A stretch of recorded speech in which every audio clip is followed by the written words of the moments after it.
Hello, Cornerstone family. Pastor Mike here, and I want to take about the next 5 minutes of your time just to let you know about our plans for restarting our in-person worship.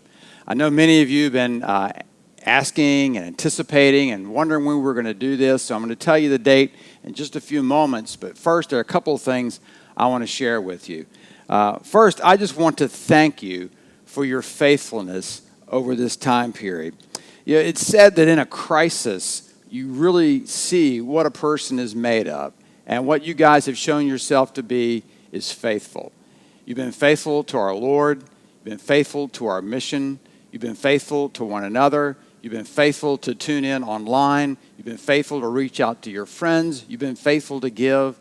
On and on and on I could go. And because of your faithfulness, our church never, ever really closed. We've remained on mission. I hear stories how you have included other people in the online services. I hear stories of how you have made efforts to reach out to neighbors, to make deliveries, on and on. So for that, I just want to say thank you. Secondly, I want you to know that our leadership team has been going through a great deal of prayer and deliberation over these next steps in going back to an in-person worship service. And I want to say thank you, too, for your patience in these days. There is so much at stake as we make this decision. There's the safety of our people. There is the group of people that we made connections with online that have yet to meet with us in person, and we want to stay faithful to them. There's also just our reputation of our church and our community that's a factor in the things that we've been thinking through. Personally, we as a leadership team, we have talked through social distancing. We have talked through cleaning procedures. We've talked through masks and on and on and on I could go.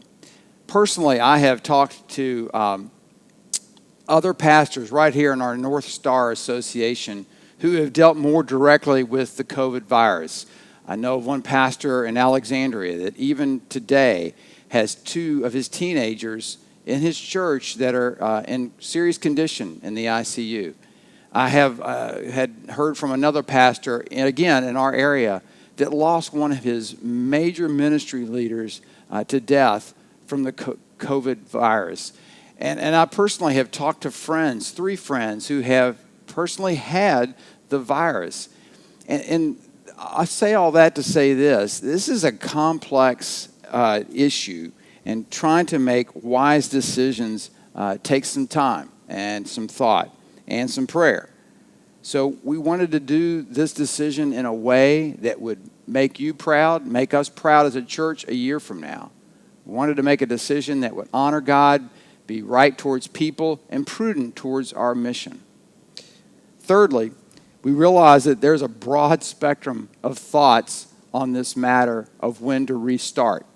There's some people that I know want to restart last weekend. I know there are others of you that won't feel comfortable coming back until there's a vaccine in place and there hasn't been, an upswing in cases reported for days. And both of those are okay. We want to say to you that we realize that you have a stewardship over your situation. You have a stewardship over your family. You have a stewardship over your health. And we respect that. I want to say to you that you will have no judgment on what your decision is from myself as your pastor or from our staff. We just want to be a support to you during this time. And whatever you choose to do, whether to come back right away, to wait a couple of weeks, at the end of the summer, or even beyond, that's okay. We respect that. There's not going to be any judgment. And it should be the same way the other way, that you not judge those who decide to come back. We have an opportunity here to live out that first cornerstone relational value of putting the goals and interests of others above our own, and to show humility and to show sacrifice towards one another.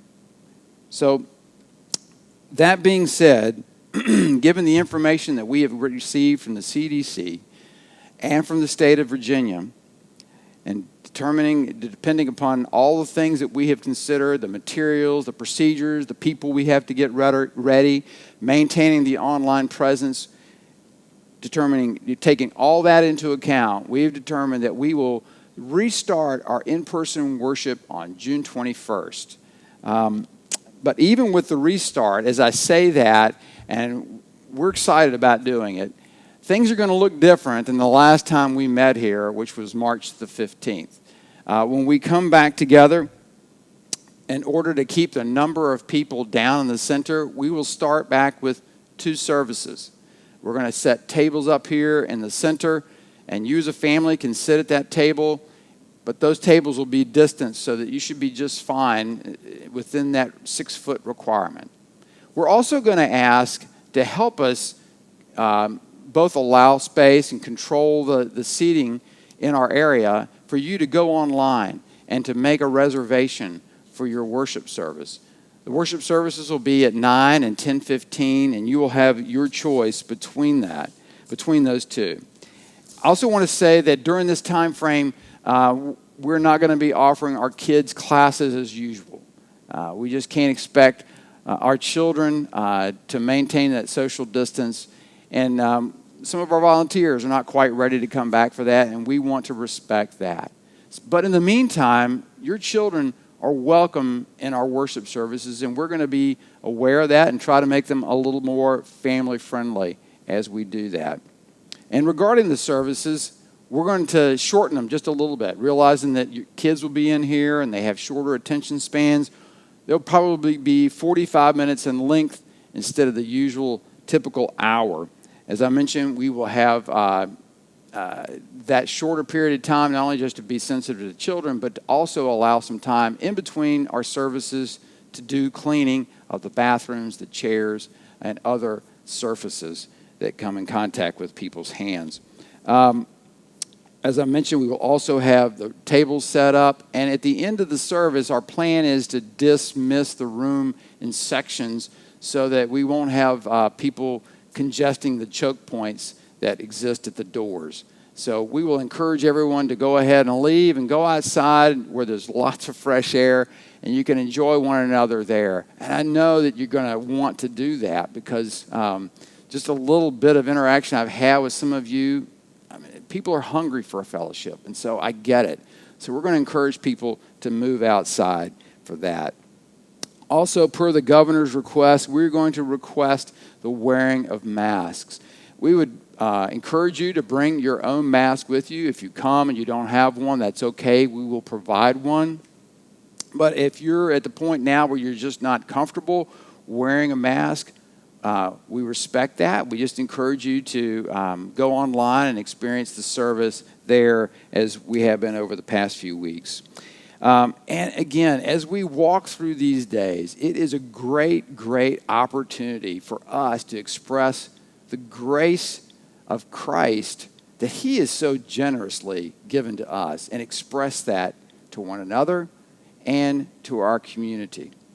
If you have any questions about this, please do not hesitate to reach out and to let us know. We're going to be following up with more details in the days to come to help fill in some of the gaps of the things that I've shared. But in the meantime, please know that Ann and I love you, that we are greatly looking forward to being with you. For those of you that come to the in-person services, for those of you that choose to be at home, we look forward to seeing you online as well. Thank you so much for your time.